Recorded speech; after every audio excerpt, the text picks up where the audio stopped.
कितना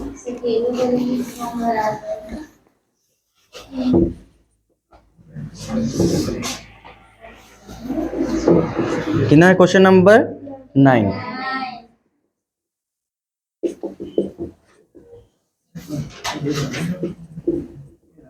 देखिए, एक मीनार के पाद बिंदु, ठीक है। तो सबसे पहले मीनार बना लेते हैं हम लोग।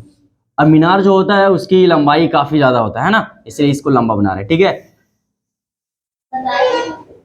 तो एक मीनार के पाद बिंदु से एक भवन के शिखर का उन्नयन कोण, ठीक है। अब यहां से इसके पाद बिंदु से एक भवन भी है, क्या है, भवन है। तो भवन मीनार जैसा ऊंची होती नहीं है, ठीक है।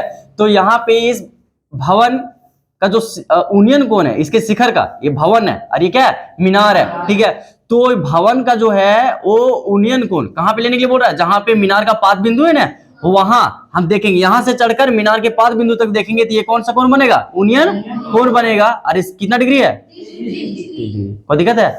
अब आगे बता रहा है, और भवन के पाद बिंदु से मीनार के शिखर का उन्नयन कोण। अब यहां से मीनार पे चढ़ के और भवन के पाद बिंदु को देखता है जहां पे भवन बना गया, ठीक है, और वो कितना डिग्री है, क्लियर है, समझ में आए फिगर कैसे बना। सो अब हम लोगों को क्या करना है, आगे बता दिया गया है कि मीनार की जो ऊंचाई है, ये मीनार था, ये क्या था, मीनार था, इसकी ऊंचाई जो है वो कितना है, 50 मीटर। तो भवन की ऊंचाई याद कीजिए, तो भवन की मतलब इसकी ऊंचाई याद करना है, ठीक है।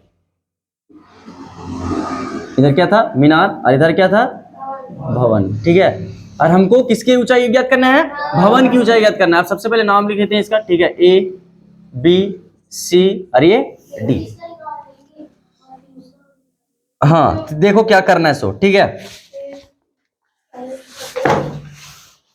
तो समझो मेरा बात, पहले बड़ा त्रिभुज लेते हैं, ठीक है। हमको इसके ऊंचाई निकालना है, इसका ऊंचाई, और इसका अगर हम पहले सी डी बी ले लेते हैं तो कुछ भी हासिल नहीं होगा, नहीं इसका लंब दिया है, नहीं इसका आधार दिया है, और नहीं इसका कर्ण दिया है, तो कुछ भी लेने से कोई फायदा नहीं है।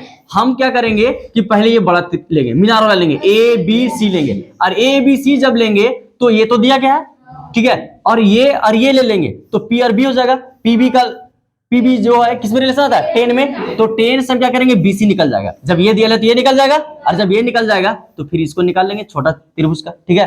तो हम निकाल रहे हैं, ठीक है, और फिर मिटा देंगे हम। अब देखो, सबसे पहले बड़ा त्रिभुज लेंगे जिसका नाम क्या है, ए बी सी में, और ए बी सी में क्या दिया गया है, तो ए बी का मान दिया गया है कितना, 50 मीटर, और यहाँ पे थीटा का मान कितना डिग्री दिया हुआ है, 60 डिग्री। हमें क्या निकालना है, यहाँ पे बीसी निकालना है, ठीक है ना। अब यहाँ पे बैठा लेते रिलेशन, ठीक है, टेन थीटा बराबर क्या हो जाएगा,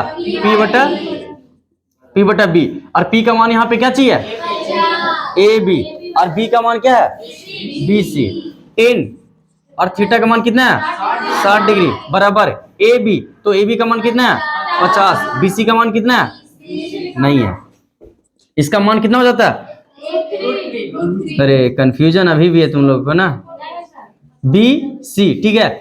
और ये अब यहाँ पे, ठीक है, क्रॉस मल्टीप्लाई कर देंगे, इसको इससे गुना कर देंगे, ठीक है, तो बी सी गुना √3, और इसको 50 से कम 50, तो बी सी का मान कितना जाएगा, ये गुना में √3 उधर जाएगा तो भागा में, ये आ गया किसका, बीसी का मान। ये देखो बीसी का मान निकल गया है ना, ठीक है। तो बीसी का मान कितना गया, 50√3, ठीक है। अब हम लोग क्या ले लेंगे, छोटा त्रिभुज ले लेंगे, ठीक है। अब देखो छोटा सा त्रिभुज लेंगे तो एक तो पता चल गया ना, ठीक है। अब लंब निकाल लेंगे आराम से, तो क्या लेंगे, त्रिभुज बी सी डी में क्या क्या दिया गया है, तो यहाँ पे बीसी का मान दे दिया गया, बीसी का मान कितना है, 50/√3, ठीक है। और थीटा का मान यहाँ पे कितना है, 30 डिग्री। हमें क्या निकालना है, सी डी, ठीक है, लंब वही।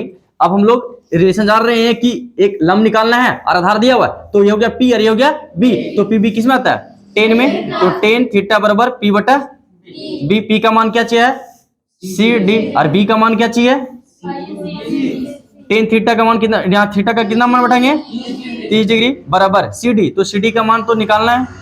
बी सी का मान कितना निकाल चुके हैं, 50/√3, और यहाँ पे 10 30 डिग्री का मान कितना होता है, 1/√3, ठीक है। और सी डी तो अकेले था, मतलब अंश था, हर नहीं था, तो इसमें हम अपने से दे देते हैं, और ये भागा का काम करता था, भागा दे रहे हैं, और ये 50√3।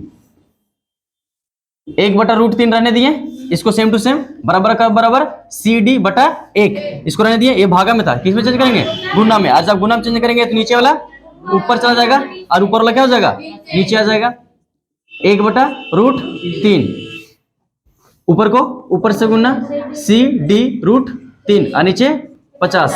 आप क्रॉस मल्टीप्लाई करेंगे, इसको इससे गुना, इसको पहले गुना करते हैं तो CD का CD और 3 तिया 9 रूट में इसे अंदर में गुना हो जाएगा और 50 से कम 50। CD का CD रहने देंगे और इसका वर्गमूल कितना होता है? 3 और ये 50।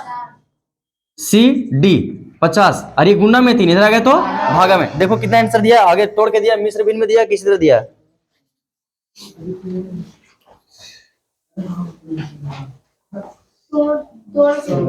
कितना दिया हुआ? 16.3/2/3। ठीक है, देखो तो इसको भागा दे देंगे, क्या कर देंगे? भागा दे देंगे। 50 को 3 से भागा देंगे तो 16 कितना हो जाएगा? 48। कितना बच जाएगा? 2। ठीक है, अब इससे ज्यादा नहीं जाने वाला है। ठीक है, तो जो आता है यहाँ पे, ये जो आता है उसको हम ऐसे लिखते हैं CD बराबर, इसको यहाँ पे लिखेंगे और जो शेषफल यहाँ पे, हाँ शेषफल जो बच जाएगा उसको ऊपर और यहाँ पे जो है इसको यहाँ पे लिख देंगे। तो ये हो गया आंसर, मतलब इतना मीटर। किसकी लंबाई हो गया? CD का। मतलब भवन की जो ऊंचाई होगा वो कितना होगा? इतना होगा। ठीक है, समझ में आया? ठीक है, नोट मत करना, अपने से बना।